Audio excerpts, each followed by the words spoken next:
Hello दोस्तों, स्वागत करता हूं एक बार फिर से आप सभी का अपना YouTube channel best bull education में। दोस्तों, आज की इस वीडियो में हम डिस्कस करेंगे टॉप 40 ऑब्जेक्टिव क्वेश्चंस अम्ल क्षारक लवण से कौन कौन से टॉप 40 ऑब्जेक्टिव क्वेश्चन हैं जो कि आपके इस चैप्टर से पूछे जाते हैं दोस्तों, है ना।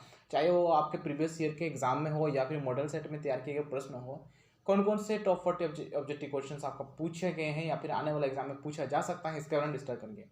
पूरा निचोड़ इस वीडियो पे दिया गया है दोस्तों। अम्ल क्षारक लवण से जितने भी इंपॉर्टेंट सवाल बनते हैं उन सभी इंपॉर्टेंट सवाल का पूरा निचोड़ आपको इस वीडियो पे मिलेगा। वीडियो का आप जरा सा भी स्किप मत करिए, वीडियो को पूरा देखिए ताकि आपको सारे इंपॉर्टेंट सवाल आपको मिल जाएं और आपको यह समझ में आ जाए कि कौन कौन इंपॉर्टेंट सवाल आपको पूछे जाते हैं दोस्तों, ठीक है।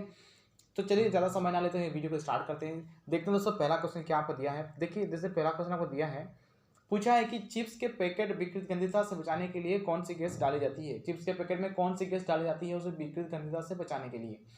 तो दोस्तों, चिप्स के पैकेट में जो है ना वो नाइट्रोजन गैस डाला जाता है उसको विकृत गंधिता से बचाने के लिए। तो इसका राइट आंसर जो होगा दोस्तों वो आपका होगा ऑप्शन बी। इसका राइट आंसर होगा नाइट्रोजन गैस होगा दोस्तों, ठीक है। चलिए आगे बढ़ते हैं, क्वेश्चन नंबर 2 देखते हैं। क्वेश्चन नंबर 2 में आपसे पूछा है, दिए गए पदार्थ में कौन गंधीय सूचक की तरह व्यवहार करता है। कौन सा सूचक है जो गंधीय सूचक की तरह व्यवहार करता है, तो वो है आपका दोस्तों प्याज। प्याज जो है ना गंधीय सूचक की तरह व्यवहार करता है, ठीक है।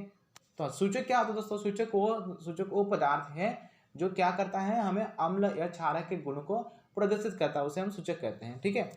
चलिए आगे बढ़ते हैं, क्वेश्चन नंबर 3। क्वेश्चन नंबर 3 में पूछा है, हड्डियों को जोड़ने के लिए डॉक्टर किस लवण का प्रयोग करता है। देखिए, हम जानते हैं दोस्तों हड्डियों को जोड़ने के लिए जो है ना प्लास्टर ऑफ पेरिस का प्रयोग किया जाता है। प्लास्टर ऑफ पेरिस इसका सामान्य सूत्र क्या होता है, CaSO4 1/2H2O, ठीक है। तो इसका राइट आंसर होगा ऑप्शन डी, CaSO4 1/2H2O, जिसे हम प्लास्टर ऑफ पेरिस के नाम से जानते हैं दोस्तों। Option D is the right answer. चलिए क्वेश्चन नंबर 4 देते हैं। क्वेश्चन नंबर 4 आपसे पूछा है कि CaOCl2 एक दिया है, रासायनिक सूत्र दिया है, इसका हमें क्या लिखना है, रासायनिक नाम बताना है। CaOCl2 का रासायनिक नाम लिखिए। तो CaOCl2 इसका रासायनिक नाम है दोस्तों कैल्शियम ऑक्सीक्लोराइड। कैल्शियम ऑक्सीक्लोराइड इसका रासायनिक नाम है। तो इसका राइट आंसर होगा दोस्तों ऑप्शन सी, कैल्शियम ऑक्सीक्लोराइड, ठीक है। चलिए आगे बढ़ते हैं, क्वेश्चन नंबर 5 देखिए। क्वेश्चन नंबर 5 आपसे क्या पूछा है। क्वेश्चन नंबर 5 में लिखा है कि ऑक्जेलिक अम्ल किस पदार्थ में पाया जाता है। तो हम जानते हैं दोस्तों ऑक्जेलिक जो अम्ल है ये आपका पाया जाता है किसमें, या तो टमाटर में पाया जाता है। ऑक्जेलिक अम्ल किस में पाया जाता है, टमाटर में पाया जाता है। आप देख सकते हैं यहाँ पे जितने भी ऑप्शन दिया गया है दोस्तों, है ना, इसे यहाँ पे जितने भी ऑप्शन दिए हुए हैं इसमें से एक में भी टमाटर का ऑप्शन नहीं दिया गया है। इसका राइट आंसर क्या होगा, इसलिए इनमें से कोई नहीं, क्योंकि यहाँ पे हमारा ऑक्जेलिक अम्ल टमाटर में पाया जाता है, टमाटर का ऑप्शन ही नहीं दिया गया है। इसका मतलब हमारे क्या होगा, इनमें से कोई नहीं, इसका राइट आंसर होगा। चलिए आगे बढ़ते हैं, क्वेश्चन नंबर देखते हैं 6। क्वेश्चन नंबर 6 आपसे क्या पूछा है। देखिए दोस्तों, क्वेश्चन नंबर 6 में आपसे पूछा है, निम्नलिखित में से किस पदार्थ में लिटमस पत्र डालने पर वह लाल नहीं हो जाएगा। नीचे दिए गए जितने भी ऑप्शन हैं उसमें से किसे हम लिटमस पत्र पर डालेंगे तो वह लाल नहीं होगा। देखिए, नीला लिटमस पत्र लाल होता है दोस्तों हमारा, ठीक है। और नीला कलर कौन करता है, जितने भी अम्ल पदार्थ है वो क्या करते हैं, नीला को लाल करता है। तो हम देखेंगे, देखिए जैसे कि यहाँ ऑप्शन ए में आप देख सकते हैं कि HCl ये अम्ल है, HNO3 ये भी अम्ल है, CH3COS ये भी अम्ल है। अम्ल कौन नहीं है हमारा, देखिए तो ऑप्शन डी में जो हमारा दिया हुआ है दोस्तों C6H12O6 ये हमारा ग्लूकोज, ये अम्ल नहीं है, एल्डिहाइड है, ठीक है। तो इसीलिए क्या होगा, इसका राइट आंसर होगा ऑप्शन डी, ग्लूकोज जो है ना लाल लिटमस पत्र को लाल नहीं कर पाएगा, ठीक है, क्योंकि वो अम्ल नहीं है, ठीक है। चलिए आगे बढ़ते हैं, क्वेश्चन नंबर 7 देखते हैं। क्वेश्चन नंबर 7 आपसे क्या पूछा है, किसी दिए गए लवण में क्रिस्टलीकरण का जल मौजूद है। यहाँ पे जितने भी ऑप्शन दिया है इसमें से कौन सा ऑप्शन है जिसमें क्रिस्टलीकरण का जल मौजूद है, वो है आपका ऑप्शन सी। इसमें देखिए 5 अणु है जल का, ठीक है। ऑप्शन सी इसका क्या होगा, राइट आंसर होगा CuSO4 5H2O। चलिए आगे बढ़ते हैं, क्वेश्चन नंबर 8। क्वेश्चन नंबर 8 देखिए, क्वेश्चन नंबर 8 में पूछा है दोस्तों जिप्सम का सामान्य सूत्र क्या है। आपको जिप्सम का सामान्य सूत्र बताना है। जिप्सम को जब हम गर्म करते हैं 373 केल्विन ताप पर तो क्या होता है, प्रेशर पेरिस बनता है। तो जिप्सम का जो है ना सामान्य सूत्र क्या है, कैल्शियम सल्फेट डाइहाइड्रेट इसको कहा जाता है, इसका रासायनिक नाम है, इसका सामान्य सूत्र है। देखिए दोस्तों यहाँ पे ऑप्शन ए में दिया हुआ है CaSO4 2H2O। CaSO4 2H2O calcium sulphate dihydrate के नाम से ये जाना जाता है। क्वेश्चन नंबर 9, जल की अनुपस्थिति में हाइड्रोक्लोरिक अम्ल अम्लीय गुण प्रदर्शित नहीं करता है।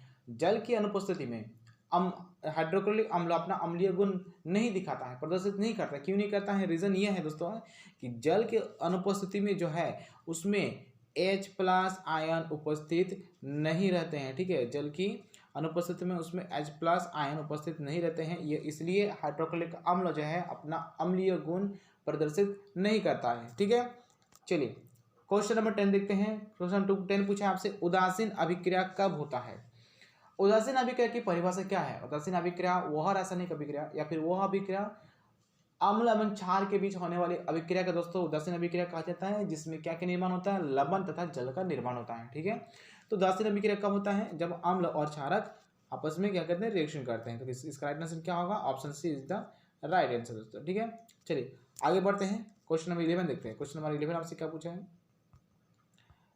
क्वेश्चन नंबर 11 है आपका अग्निशामक यंत्र में किस लवण का प्रयोग किया जाता है? आपको बताना होगा कि अग्निशामक यंत्र यानी कि जो आग बुझाने वाला यंत्र है उसमें कौन सा लवण का प्रयोग किया जाता है।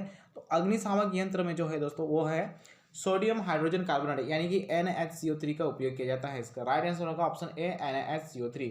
ठीक है, चलिए क्वेश्चन नंबर 12 देखते हैं। क्वेश्चन नंबर 12 में क्या पूछा है? निम्नलिखित में से कौन सा प्राकृतिक सूचक है? प्राकृतिक सूचक कौन सा हुआ आपको बताना होगा। ऑप्शन सी इसका राइट आंसर होगा लिटमस जो है ना वो दोस्तों आपका प्राकृतिक सूचक है। क्वेश्चन नंबर 13 में देखिए क्या कैसे है। क्वेश्चन 13 में 4 पदार्थ के आपके नाम दिए हैं। ABCD 4 पदार्थ हैं जिसका pH मान क्रमशः 2, 7, 10, 14 है। इस पदार्थ में कौन अम्ल है ये बताना है आपको। 4 पदार्थ दिया हुआ है ABCD जिसका pH मान क्रमशः 2, 7, 10, 14 है। कौन अम्ल है? अम्ल कौन होता है? अम्ल वही पदार्थ होता है जो 7 से कम हो। यहाँ पे आप देख सकते हैं कि पदार्थ जो A है ना, पदार्थ A ये क्या है? इसका वैल्यू 7 से कम है, इसीलिए इसका राइट आंसर क्या होगा? ऑप्शन सी राइट आंसर होगा, पदार्थ ए अम्ल है। चलिए क्वेश्चन नंबर 14, दिए गए पदार्थ में कौन रंगीय सूचक की तरह व्यवहार करता है? रंगीय सूचक का मतलब कि रंग बदलकर जो सूचना देता है। तो रंगीय सूचक कौन होता है दोस्तों? लिटमस पत्र हमारा रंगीय सूचक है। ठीक है, क्योंकि वही रंग बदलता है, नीला लाल हो जाता है, लाल क्या हो जाता है? नीला हो जाता है। ठीक है, तो लिटमस पत्र हमारा रंगीय सूचक है। आगे बढ़ते क्वेश्चन नंबर 15 देखते हैं। क्वेश्चन नंबर 15 में पूछा है, कोई विलयन नीले लिटमस को लाल कर देता है, इसका pH मान संभवतः क्या होगा? नीला का लाल वही करेगा जो अम्ल होगा। अम्ल का pH मान क्या होता है? 7 से कम होता है। तो आप देख सकते हैं कि इसमें से जितना भी ऑप्शन में जो दिया हुआ है, जो भी संख्या 7 से कम है वही क्या होगा? नीला को लाल करेगा। यानी कि आपको यहाँ पे दिख रहा है ऑप्शन सी में 2 दिया हुआ है, pH मान 7 से कम है। इसका राइट आंसर क्या होगा? Option C. चलिए क्वेश्चन नंबर 16 देखते हैं। क्वेश्चन नंबर 16 में आपसे पूछा है दोस्तों कि खट्टे फल में कौन सा अम्ल पाया जाता है? खट्टे फल में आपको बताना होगा कि कौन सा अम्ल पाया जाता है दोस्तों। ठीक है, तो बता दें दोस्तों, खट्टे फल में जो है ना, जितने भी खट्टे फल है सभी खट्टे फलों में सिट्रिक अम्ल पाया जाता है। ठीक है, जैसे कि नींबू हो गया, संतरा हो गया, और भी जितनी सारे खट्टे पदार्थ हैं उनमें सिट्रिक अम्ल पाया जाता है। चलिए आगे बढ़ते हैं। क्वेश्चन नंबर देखते हैं 17। क्वेश्चन नंबर 17 आपसे क्या पूछा है? क्वेश्चन नंबर 17 आपसे पूछा है दोस्तों, देखिए स्क्रीन पर आपको दिख रहा होगा, दिख रहा है कि कोई बिलियन अंडे के पिसे हुए कवच से अभिक्रिया कर एक गैस उत्पन्न करता है। कोई एक बिलियन है जो कि अंडे के पिसे हुए कवच यानी कि जो उसका ऊपरी भाग है उसके साथ रिएक्शन करके चूने के पानी को क्या कर देता है? दूधिया कर देती है। इस बिलियन में क्या होगा? तो फिर वो बिलियन क्या है आपको बताना होगा। वो जो बिलियन है दोस्तों वो आपका क्या है? HCl है। वो आपका HCl बिलियन है जो क्या करता है? अंडे के पिसे हुए कवच के साथ रिएक्शन करके चूना को क्या करता है? दूधिया बना देता है। चूना के पानी को दूधिया बनाता है। चलिए क्वेश्चन नंबर 18 पूछा है आपसे, निम्नलिखित में से किस पदार्थ में नीला पत्र डालने पर वह लाल नहीं हो जाएगा? देखिए नीला को लाल कौन नहीं कर सकता? जो क्षारक होगा, जो क्षार होगा वही नीला को लाल नहीं कर सकता है। तो इसका राइट आंसर आपका ऑप्शन ए होगा, क्योंकि ये NaOH क्या है? क्षार है। क्षारक ही जो है ना नीला को लाल नहीं कर पाएगा। बाकी जो अम्ल का गुण है, अम्ल क्या कहता है? नीला को लाल कर देता है। ठीक है, तो क्षारक नीला को लाल नहीं कर पाएगा। आगे बढ़ते हैं क्वेश्चन नंबर 19 देखिए। क्वेश्चन 19 में किस तरह दिया सवाल? ए कोई पदार्थ है, कोई अभिकारक है जो अम्ल के साथ अभिक्रिया करके क्या बनाता है? लवण, कार्बन डाइऑक्साइड और जल बनाता है। ठीक है, तो इसका राइट आंसर क्या होगा? देखिए दोस्तों, जितने भी कार्बोनेट है, जो कार्बोनेट पदार्थ हैं, कार्बोनेट पदार्थ अम्ल के साथ अभिक्रिया करके वह लवण बनाते हैं, जल का निर्माण करते हैं और कार्बन डाइऑक्साइड गैस का निर्माण करता है। तो इसका राइट आंसर होगा दोस्तों ऑप्शन सी, कार्बोनेट। ठीक है, चलिए क्वेश्चन नंबर 20। क्वेश्चन नंबर 20 में लिखा हुआ है कि जल की स्थायी कठोरता का दूर करने में किस लवण का प्रयोग किया जाता है? जल की स्थायी कठोरता दूर करने में दोस्तों वह है आपका सोडियम कार्बोनेट का प्रयोग किया जाता है, Na2CO3। इसका राइट आंसर होगा option B, Na2CO3, sodium carbonate का प्रयोग किया जाता है। चलिए क्वेश्चन नंबर 21। क्वेश्चन नंबर 21 में फिर से वही सवाल आ गया जिससे हम लोग पहले किए। क्या दिया है, पदार्थ ए बी सी डी का पीएच मान दिया हुआ है 2, 4, 7 और 14। यह पदार्थ में कौन क्षारक है, क्षारक बताना है। क्षारक कौन सा होता है, जिसका पीएच मान 7 से ज़्यादा हो। तो आप देख सकते हैं 7 से ज़्यादा किसका पीएच मान ज़्यादा है, 7 से ज़्यादा है आपका 14, ठीक है। और 14 कौन सा पदार्थ का पीएच मान है, डी का, यानी इसका राइट आंसर होगा ऑप्शन डी, ठीक है। पदार्थ डी का जो पीएच मान हो ज़्यादा है तो उसका क्षारक कौन होगा, ऑप्शन डी इसका क्षारक होगा। चलिए क्वेश्चन नंबर 22, धातु के ऑक्साइड की प्रकृति क्या होती है। धातु के ऑक्साइड की प्रकृति जो है वो किस तरह की होती है, वो दोस्तों जितने भी धात्विक ऑक्साइड है उनकी जो प्रकृति होती है वो क्षारीय होती है, ठीक है। वो क्या होती है, क्षारीय होती है। इसका राइट आंसर होगा ऑप्शन बी। चलिए आगे बढ़ते हैं, क्वेश्चन नंबर देखते हैं 23। क्वेश्चन नंबर 23 में आपसे पूछा दोस्तों, क्वेश्चन नंबर 23 है आपका, पदार्थ एक्स, एक पदार्थ है जिसका नाम नहीं दिया गया है, जिसमें क्या लिखा गया, एक्स लिखा गया है। एक पदार्थ एक्स के विलयन का उपयोग सफेदी करने में होता है, एक्स का नाम क्या है। कोई पदार्थ एक्स है जिसका उपयोग हम लोग क्या करते हैं, सफेदी करने के लिए, यानी कि पेंट करने के लिए हम लोग उसका उपयोग करते हैं दोस्तों, ठीक है। तो बता दें कि पेंट करने के लिए जो उपयोग किया जाता है चूना जो है वो उसका क्या नाम होता है, रासायनिक नाम क्या होता है उसका, कैल्शियम हाइड्रोक्साइड नाम होता है, कैल्शियम हाइड्रोक्साइड। ऑप्शन ए इसका राइट आंसर होगा, कैल्शियम हाइड्रोक्साइड। चलिए आगे बढ़ते हैं, क्वेश्चन नंबर 24। क्वेश्चन नंबर 24 में से क्षारक में जल घुलकर कौन सा आयन देता है। क्षारक, जितने भी क्षारक है वो जल में घुलकर दोस्तों OH माइनस आयन देते हैं, है ना। और जितने भी अम्ल है वो क्या देते हैं, जितने भी अम्ल है वो जल में घुलकर H+ आयन देते हैं, लेकिन जितने भी क्षारक है वो जल में घुलकर OH- आयन देते हैं। इसका राइट आंसर होगा ऑप्शन बी, ठीक है। चलिए आगे बढ़ते हैं, क्वेश्चन नंबर 25 देते हैं।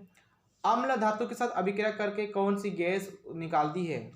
अम्ल जो है धातु के साथ अभिक्रिया करके कौन सी गैस निकालती है, वो हम जानते हैं कि हाइड्रोजन गैस होगा। लेकिन क्या आपको इस ऑप्शन में हाइड्रोजन गैस दिख रहा है, देखिए जैसे कि आपका ऑप्शन ए में दिखा है कार्बन डाइऑक्साइड, बी में लिखा है नाइट्रोजन, सी में लिखा है क्लोरीन, डी में लिखा है इनमें से कोई नहीं। आपका हाइड्रोजन का ऑप्शन ही नहीं दिया। जब ऑप्शन नहीं दिया गया तो हमें कहाँ टिक मारना है, जब ऑप्शन नहीं दिया रहेगा तो कुछ भी टिक मत मारिएगा, सीधा दिखना है क्या, इनमें से कोई नहीं, उसमें टिक कर देना है, ठीक है। किसी और चीज़ में बिल्कुल भी ये नहीं करना है। चलिए आगे बढ़ते हैं, क्वेश्चन नंबर 26 देते हैं। क्लोर क्षार प्रक्रिया में किस पदार्थ का निर्माण होता है। क्लोर क्षार प्रक्रिया जिसमें हमें क्लोरीन का क्या कहते हैं, सोडियम के साथ अभिक्रिया कराते हैं।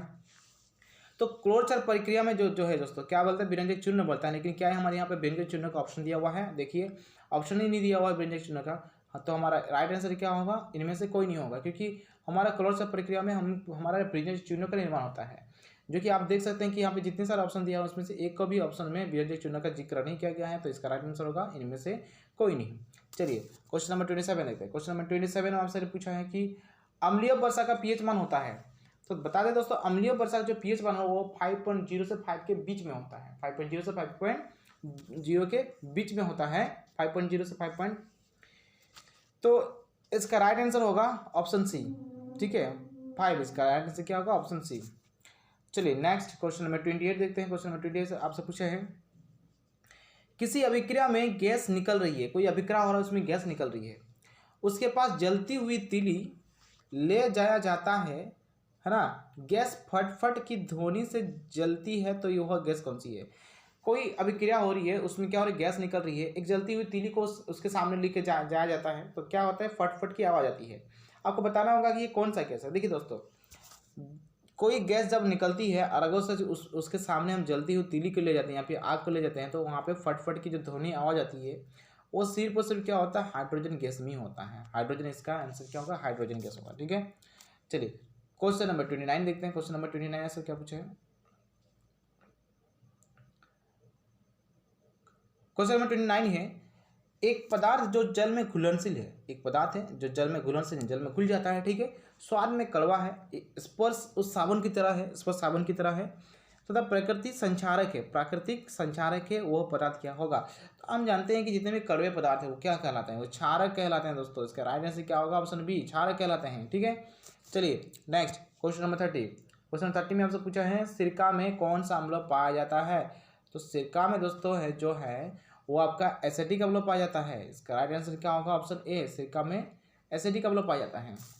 चलिए नेक्स्ट क्वेश्चन 31, किसी विलयन का पीएच मान 5 है, वो क्या होगा। किसी विलयन का पीएच मान अगर 5 है वो क्या होगा, अम्ल होगा, क्षारक होगा, लवण होगा, या फिर इनमें से कोई नहीं।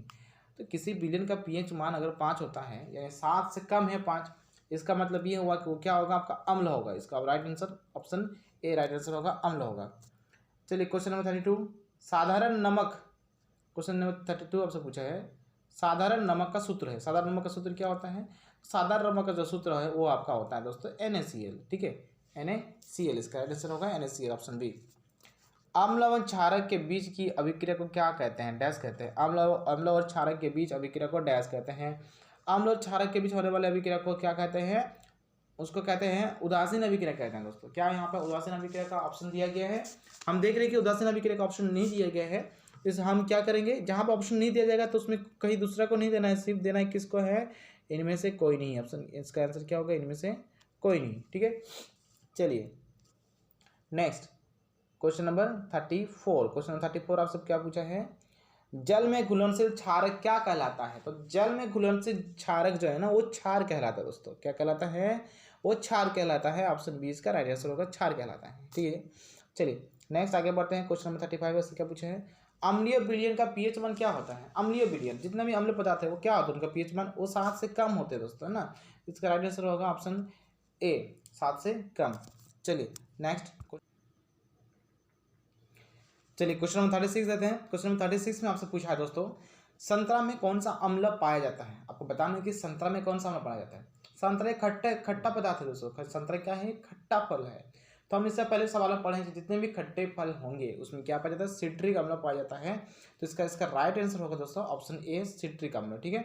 चलिए नेक्स्ट आगे बढ़ते हैं। क्वेश्चन नंबर 37 देते हैं, दीवारों पर सफेदी करने के लिए किसका उपयोग होता है?